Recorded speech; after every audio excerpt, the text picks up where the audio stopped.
মিয়ানমারের রাখাইনে ফের বিমান হামলা জান্তা বাহিনীর। বোমার বিকট আওয়াজ, টেকনাফে আতঙ্ক, সতর্ক বিজিবি। দর্শক আমন্ত্রণ ওয়ার্ল্ড নিউজ টুডেতে, সাথে আছি আমি মিলা খন্দকার। বাংলাদেশের সীমান্তবর্তী রাখাইন রাজ্যে ফের হামলা চালিয়েছে মিয়ানমারের জান্তা বাহিনী।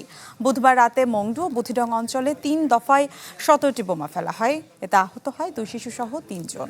বিধ্বস্ত হয় বেশ কিছু ঘরবাড়ি। সীমান্তের খুব কাছাকাছি হয় উত্তেজনা ছড়িয়ে পড়ে টেকনাফেও।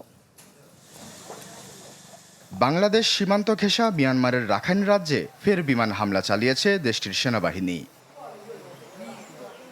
বুধবার রাতে বুথিডং ও মংডু শহরে একযোগে চালানো এই হামলায় ২ শিশুসহ আহত হয়েছেন অন্তত ৩ জন। ধ্বংস হয়েছে বেশ কয়েকটি ঘরবাড়ি। বাংলাদেশের একেবারে নিকটবর্তী এলাকায় পরপর এই হামলায় নতুন করে উদ্বেগ তৈরি হয়েছে সীমান্ত এলাকায়। স্থানীয়রা বলছেন, রাত ১০টার দিকে রাখাইনের পশ্চিম সীমান্তবর্তী মংডু শহর ও পার্শ্ববর্তী এলাকায় জেট ফাইটার বিমান থেকে শুরু হয় হামলা। ৩ দফায় মোট ১৭টি বোমা ফেলা হয় অঞ্চলটিতে। এর আগে সকাল ১০টার দিকে বুথিডং টাউনশিপের একটি মুসলিম অধ্যুষিত গ্রামেও বিমান হামলা চালায় জান্তা বাহিনী। এ সময় গ্রামটিতে নিক্ষেপ করা হয় ৫০০ পাউন্ডের ২টি বোমা। এতে বেশ কয়েকজনের হতাহতের শঙ্কা স্থানীয়দের। বিস্ফোরণে গ্রামটির প্রায় ১০টি মুসলিম বাড়িঘর ধসে পড়েছে। স্থানীয়রা জানান, প্রবল বৃষ্টির কারণে বিমানের শব্দ তারা আগে থেকে শুনতে পাননি। গেল ২৪ জুন মংডু শহরে বিমান হামলা চালায় জান্তা বাহিনী। ওই হামলায় ২ শিক্ষার্থী আহত হন এবং ক্ষতিগ্রস্ত হয় বেসামরিক অবকাঠামো। এছাড়া জুনের মাঝামাঝি অঞ্চলটির সরকারি আবাসন, ক্লিনিক ও বাজারে জান্তার হামলায় প্রাণ যায় ১০ বেসামরিক নাগরিকের। আহত হন অন্তত ১৭ জন। আশ্বাস চৌধুরী, চ্যানেল 24। দোহায় যুক্তরাষ্ট্র ইরানের পরোক্ষ আলোচনা ইতিবাচক অগ্রগতি হয়েছে। বৈঠক শেষে দেয়া বিবৃতিতে কথা জানিয়েছে মধ্যস্থতাকারী দেশ কাতার। দেশটির পররাষ্ট্র মন্ত্রণালয় থেকে আরও জানানো হয়, আয়াতুল্লাহ আলী খামেনির জানাজা শেষে পরবর্তী বৈঠকের সময়সূচি নির্ধারণ করা হবে। তবে আলোচনায় কোনো কার্যকরী চুক্তি কিংবা সিদ্ধান্তে একমত হওয়ার বিষয়ে আসেনি কোনো ঘোষণা। এদিকে ইরানের সর্বোচ্চ নেতা মুস্তফা খামেনিকে হত্যার পরিকল্পনা নিয়ে ইসরায়েলি প্রতিরক্ষামন্ত্রীর মন্তব্যের জবাবে কড়া হুঁশিয়ারি দিয়েছে তেহরান। পররাষ্ট্রমন্ত্রী আব্বাস আরাকচি বলেন, জায়ানবাদীদের যে কোনো হামলার কঠোর জবাব দেবে বিপ্লবী গার্ড।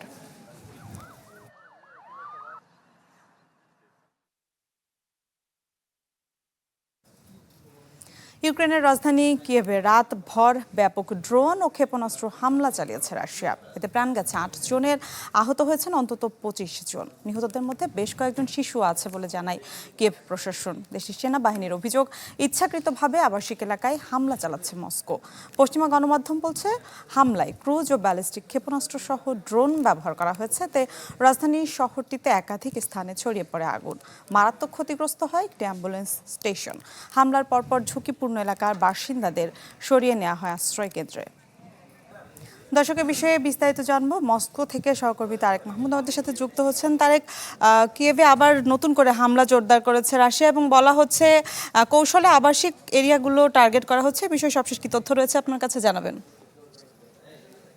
ধন্যবাদ আপনাকে।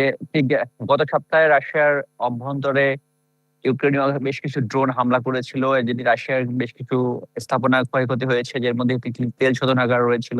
তো এর প্রতিক্রিয়ার জের ধরে রাশিয়া এটার শক্ত প্রতিক্রিয়া দেখাবে এটি অনুমেয় ছিল, এবং সেটি হলো রাশিয়া ইউক্রেনের অভ্যন্তরে কিয়েভ সহ বিভিন্ন অঞ্চলে জোরদার হামলা চালিয়েছে, এবং সেটি শেষ কয়েকদিন ধরেই চালিয়ে যাচ্ছে। এই সর্বশেষ এ হামলায় ১৩ জনের মতো নিহত এবং প্রায় ৯০ জনের মতো আহত হওয়ার খবর পাওয়া গেছে। একই সাথে রাশিয়ার যে সীমান্তবর্তী শহর রয়েছে, রাশিয়া ইউক্রেনের বেলগোরাদ শহর, সেই শহরের ইউক্রেনীয় একটি ড্রোন হামলায় ২ জন নিহত হওয়ার খবর পাওয়া গেছে। এর মধ্যে একজন শিশু রয়েছেন। তো এই হলো এই ড্রোনের হামলা এবং পাল্টা হামলার মধ্যেই চলছে, যুদ্ধ চলমান রয়েছে। রাশিয়া পক্ষ থেকে ক্রেমলিনের এক বিবৃতিতে জানানো হয়েছে, রাশিয়ার অভ্যন্তরে বেশ কিছু শহর থেকে অনেকগুলো ড্রোন তারা আকাশে নিষ্ক্রিয় করতে সক্ষম হয়েছে। তো আরেকটি বিষয় যেটি হচ্ছে, গত সপ্তাহের শেষের দিকে রাশিয়ার যে কয়েকটি শহরে তেল শোধনাগারে হামলা চালাতে সক্ষম হয় ইউক্রেন, এবং সেটির জের ধরে রাশিয়ার অনেক অঞ্চলে তেলের সংকট দেখা দিয়েছে এবং যেটি আসলে তেলের সংকট, তারা যেহেতু তেল রাশিয়ার অভ্যন্তরীণ সম্পদ, সেক্ষেত্রে তাদের তেল শোধনাগারগুলোতে হামলা চালানো হচ্ছে, তেল শোধনে বিলম্ব হচ্ছে এবং সেটির একটা প্রভাব জনজীবনে পড়ছে। সেই যে তেলের বিভিন্ন শহরের থেকে খবর পাওয়া গেছে যে তেলের জন্য মানুষের দীর্ঘ লাইন দেখা গিয়েছে বিভিন্ন শহরে। বিদ্যুৎ বিভ্রাট হচ্ছে। তার বাইরে হচ্ছে আর গ্যাসের সংকট রয়েছে কিছু কিছু অঞ্চলে। এটি মূলত এই রাশিয়ার অভ্যন্তরে ইউক্রেনে হামলার প্রভাবে হয়েছে। এরই প্রতিক্রিয়া হিসাবে প্রতিক্রিয়া দেখাতে গিয়ে রাশিয়া ইউক্রেনে হামলা চালিয়েছে এবং জোরদার হামলা চালিয়ে যাচ্ছে। এবং এই এর মধ্যে কিছু আরেকটি বিষয় জানানো গেছে, রাশিয়ার ইউক্রেনীয় কিছু ড্রোন যেটি লক্ষ্যভ্রষ্ট হয়ে অন্যান্য অঞ্চলগুলোতেও যে হামলা চালাচ্ছে।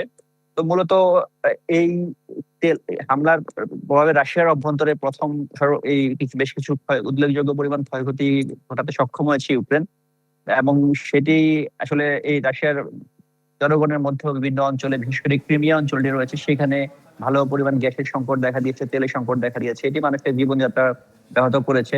তো যুদ্ধ ঠিক শুরু হওয়ার থেকে এখন পর্যন্ত রাশিয়ার যে অভ্যন্তরে এ ধরনের তেমন কোনো প্রভাব না থাকলেও এই মুহূর্তে এর কিছুটা প্রভাব দেখা দিয়েছে, এবং এই বর্তমানে যে গ্রীষ্মকাল রয়েছে এটি কাজে লাগিয়ে দুই দেশের মধ্যে ড্রোন হামলা চলছে। মূলত আমরা ফ্রন্ট লাইনে যেটি আমরা তথ্য পেয়েছি, ফ্রন্ট লাইনে আসলে তেমন সম্মুখ যুদ্ধ বলতে খুব বেশি কিছু নেই।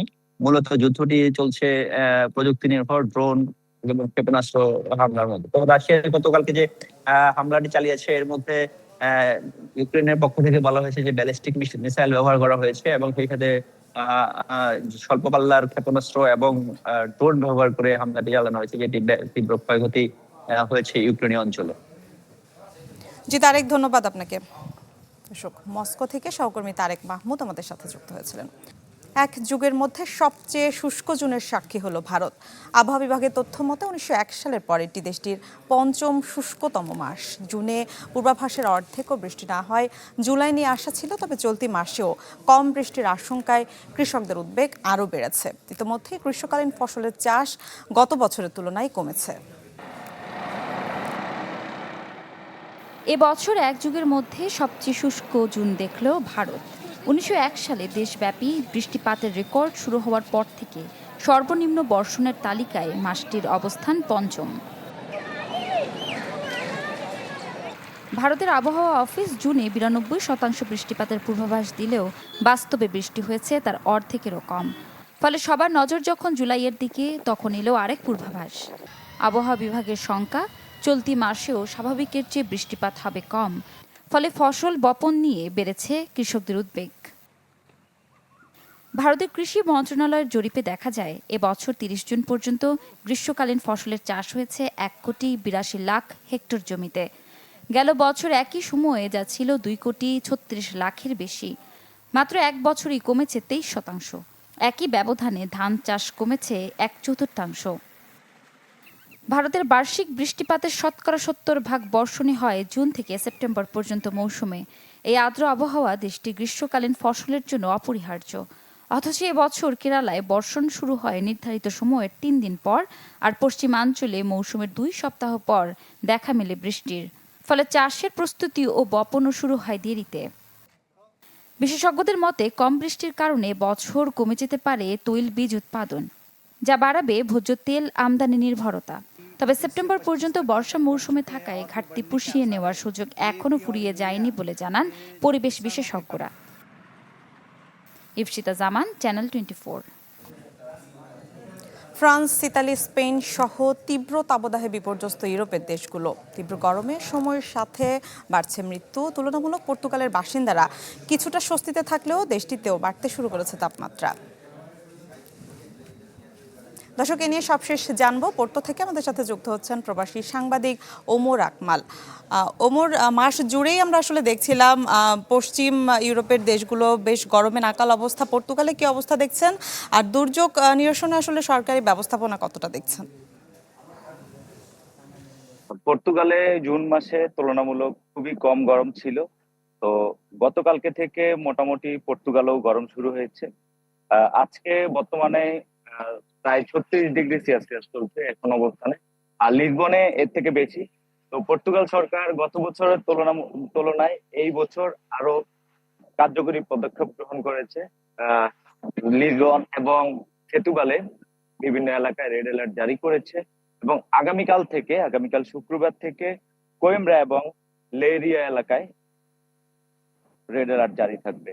এবং পোর্তুর আশেপাশে এখন পর্যন্ত মোটামুটি যতটুকু দেখতে পাচ্ছি আবহাওয়া একটু ভালো। আর বিশেষ করে পর্তুগালে এখন পর্যন্ত যারা কৃষি জমিতে কাজ করে, তারপর হচ্ছে যারা ফুড ডেলিভারি করে, তারা বিভিন্ন ধরনের কষ্ট করছে গরমের মধ্যে। আবার গরমে আগে অনেক টুরিস্ট ছিল, বর্তমানে কিন্তু টুরিস্টও কমে গিয়েছে। তো আমরা জানি গত মাসে স্পেন, ফ্রান্স, ইতালিতে বিভিন্ন ধরনের গরমে প্রায় 1000-এরও বেশি মানুষ স্পেনে মারা গিয়েছে। তো সেই অবস্থান থেকে আমি মনে করি পর্তুগাল সরকার তুলনামূলক সতর্কতা অবস্থানে রয়েছে। তো আশা করি পর্তুগালে এরকম ভয়াবহ পরিস্থিতি হবে না। সেজন্য পর্তুগাল সরকার এবং আবহাওয়া অধিদপ্তর সকলকে জানিয়েছেন। যেমন লিসবনে মেট্রোতে নরমালি 1টা পর্যন্ত মেট্রো খোলা থাকে।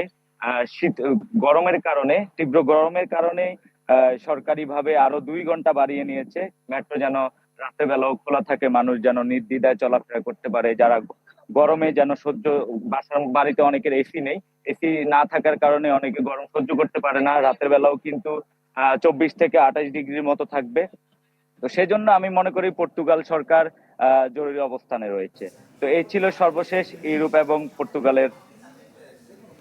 ওমর, আরেকটি বিষয় জানতে চাই, ইউরোপের বিভিন্ন দেশে আসলে মৃতের সংখ্যা বাড়ছে, এটি আসলে কেন এখনো নিয়ন্ত্রণে আনা যাচ্ছে না? তাপমাত্রা কবে নাগাদ স্বাভাবিক হতে পারে, এই বিষয়ে কিছু জানানো হয়েছে কিনা? আচ্ছা, আমরা জানি স্পেনে কিন্তু তুলনামূলক সবচেয়ে বেশি মৃত্যু হয়েছে, প্রায় 1000-এরও বেশি। তো ওখানে আসলে যারা মৃত্যুবরণ করেছে তাদের বয়স নরমালি 60 থেকে 70-এর মধ্যে। তো আমরা জানি অনেক বাসা বাড়িতে এসি নেই, এসি না থাকার ফলে অনেকে হিট স্ট্রোক করে মারা যাচ্ছে। আর ইউরোপ জুড়ে কিন্তু সবাই মদ্যপান করে আমরা জানি। তো মদ্যপানের ফলে এই গরমের তীব্রতা বেড়ে গিয়ে অনেকে হিট স্ট্রোক করে মারা যায়, বিশেষ করে বৃদ্ধরা মারা যাচ্ছে। আর যারা কৃষি জমিতে কাজ করে তারা মারা যাচ্ছে। আর এই গরম সরকারিভাবে ইউরোপের যে আবহাওয়া অধিদপ্তর রয়েছে তারা বলেছে যে হয়তো জুলাই মাসের শেষের দিক পর্যন্ত থাকতে পারে। জি, ধন্যবাদ আপনাকে আমাদের সাথে যুক্ত হওয়ার জন্য। দর্শক, পর্তুগাল থেকে প্রবাসী সাংবাদিক ওমর আকমল আমাদের সাথে যুক্ত হয়েছিলেন। বিশ্বজুড়ে চিপ বা সফটওয়্যারের চেয়েও এআই এর আসল চাবিকাঠি এখন বিদ্যুৎ। অ্যামাজন, মাইক্রোসফট কিংবা মেটার মতো টেক জায়ান্টরা অবকাঠামো ও বিদ্যুৎ নিশ্চিত করতে এখন কয়েকশো বিলিয়ন ডলারের বাজি ধরছে। তবে বিদ্যুৎ সংকটের কারণে থমকে যেতে পারে অর্ধেক এআই প্রকল্প, কারণ 2030 সাল নাগাদ এআই ডেটা সেন্টারগুলোর বিদ্যুতের চাহিদা হবে জাপানের মোট জাতীয় ব্যবহারের সমান। $7 ট্রিলিয়ন এআই বাজার এখন আর শুধু সফটওয়্যারের মধ্যে সীমাবদ্ধ নেই।